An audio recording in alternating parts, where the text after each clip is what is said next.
नुकताच नागपूर येथे आदिवासी क्षेत्र बंधनमुक्ती दिवस कार्यक्रम घेण्यात आला।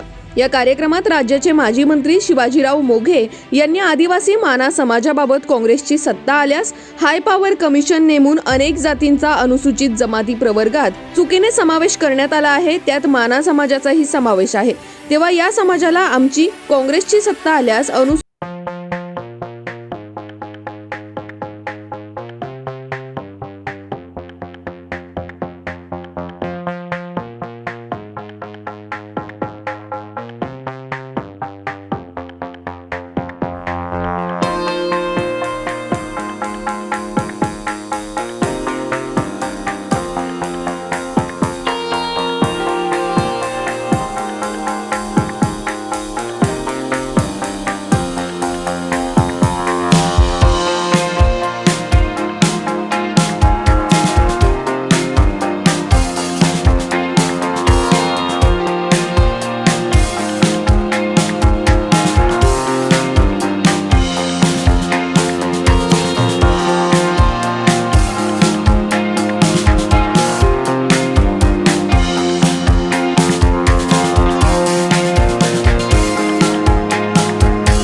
हमारा गवर्नमेंट आता है, ये कांग्रेस के समर्थन से जो गवर्नमेंट आएगा तो हम पहला कानून ये बनाने वाले हैं कि कास्ट वैलिडिटी बांध हाई पावर कमीशन नेमो, एक हाई पावर कमीशन नेमो, जो जातीय है उसमें गलती से कुछ एंट्री आ गई है उसको निकाल डालो। अभी माना क्या बोला था, ये माना भी गलत है। ये माना बोलते तो गोंड माना उसके लिए है, सब माना के लिए नहीं है। तो ये कैसी त्रुटियां है, ये हमारे टीआरआई के पास है, ट्राइबल रिसोर्स है, उसको कोई बहुत मेहनत की जरूरत नहीं, हर जगह। विद्यार्थी संघटना महाराष्ट्र अध्यक्ष परत आमच्याशी जोडले महाराष्ट्र संघ आणि विद्यार्थी परिषदेचे अध्यक्ष, त्यांची काय प्रतिक्रिया जाणूया सर, काय सांगायला निमित्त अतिशय समाज संतापलेला दिसतोय, रस्त्यावर उतरलेला, काय बोलाल? राज्याचे माजी सामाजिक न्यायमंत्री शिवाजी मोघे यांनी नागपूर आदिवासी विकास क्रांती दिनानिमित्त जे माना जमातीबद्दल जे असंवैधानिक वक्तव्य केलं त्याचा तर आम्ही सर्वप्रथम जाहीर निषेध करतो, कारण की आम्हाला घटनेने 342 कलमानुसार अनुसूचित जमातीच्या 18व्या कलम नंबरवर माना जमातीची नोंद आहेत आणि सर्वोच्च न्यायालयाने वेळोवेळी निर्णय दिलेले आहेत।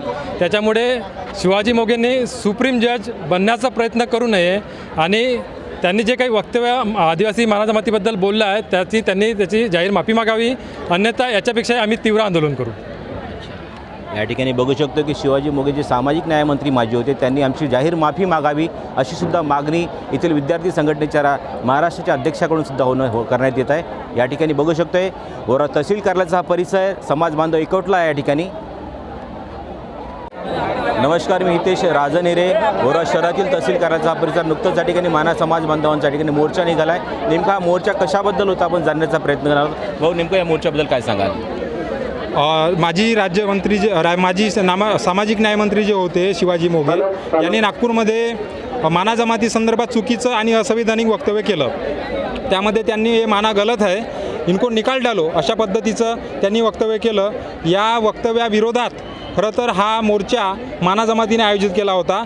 तुम्ही बघत आहात की 5000च्या वर माना जमात बांधव इथे वरोरा एसडीओ कार्यालयामध्ये शिवाजी मोघे यांच्या वक्तव्याचा निषेध करण्यासाठी इथं उपस्थित झालेली आहे। खरं तर शिवाजी मोघे सारखे जे काँग्रेसचे जे नेते आहेत हे वारंवार माना जमाती संदर्भात अशी खोटी माहिती समाज बांधव माध्यमामध्ये प्रकाशित करतात, खोटी वक्तव्य भरसमानमध्ये माना जमातीच्या विरोधात देतात। ही वक्तव्य अशी हे नेत्यांची जे वक्तव्य आहे वारंवार येणारी जे वक्तव्य आहे हे न यावी यासाठी आपलं काय प्रयत्न करायचं? अरे बात थांबणार बात कारण या राजकीय नेत्यांना कुठलंही भय नाही, पण एका गोष्टीचा भय आहे, राजकीय नेत्यांना वठणीवर आणण्यासाठी काय प्रयत्न होणार? अशा पद्धती संघटन दाखवून आम्ही याचा राजकारणावर नक्की प्रभाव पाडू शकतो। हां, या मोर्चाच्या माध्यमातून जर आपला काही उपयोग झाला नाही, प्रशासनावर पडला नाही किंवा शासनावर पडला नाही, तर पुढची नेमकी स्टेप काय असणार? यानंतर आम्ही पुन्हा हे आंदोलन तीव्र करणार. सोबतच आम्हाला न्यायालयीन कायदेशीर पुन्हा लढाई लढायची आहे आणि आम्हाला शिवाजी मोघे विरोधात तक्रारसुद्धा दाखल करायची आहे, आजच करायची आहे. आम्ही तक्रार दाखल करणार आहोत आणि कायदेशीर रित्या आम्ही त्यांच्यावर कारवाई करण्याचा प्रयत्न करणार धन्यवाद. या ठिकाणी काही आमच्यासोबत महिलासुद्धा जोडलेल्या आहे, त्यांची काय प्रतिक्रिया मॅडम काय सांगाल? शिवाजी मोघे यांनी जे नागपूरमध्ये आमच्या माना समाजला गलत बोललेलं आहे त्याबद्दल आम्ही मोर्चासाठी इथे आलेलो आहोत. नेमकं काय गलत बोलले, काय बोलले नेमकं? माना समाज बोगस है, ये भाषा उन्होंने बोली थी, लेकिन हमारी भाषा हमारी जात बोगस नहीं है. संविधानात त्या 358व्या कलमानुसार 342व्या कलमानुसार 18व्या क्रमांकावर आदिवासी ही भारताची मूळ जात आहे असं संविधानात असताना सुद्धा जर आमच्या जातीवर हा अन्याय होत असेल तर आम्ही सहन करणार नाही. त्यासाठी आम्हाला वाटेल ते प्रयत्न करावं लागेल, मोर्चा काढावा लागेल वारंवार, तरी आम्ही त्यासाठी तयार आहोत. अच्छा, काय एकंदरीत शेवटी पर्याय काय देखील आंदोलनाची भाषा काय असणार शेवटी? या ठिकाणी बघू शकतोय की शिवाजी जो मोघे आहे, जे सामाजिक न्याय मंत्री आहेत, त्यांनी एक वादग्रस्त विधान केलं माना समाजाविषयी आणि त्यांचा आक्रोश म्हणून माना समाज बांधव आज रस्त्यावर उतरला आहे. या ठिकाणी मी हितेश राजनहिरे, वरोरा. प्रतिनिधी हितेश राजनहिरे, वरोरा, चंद्रपूर.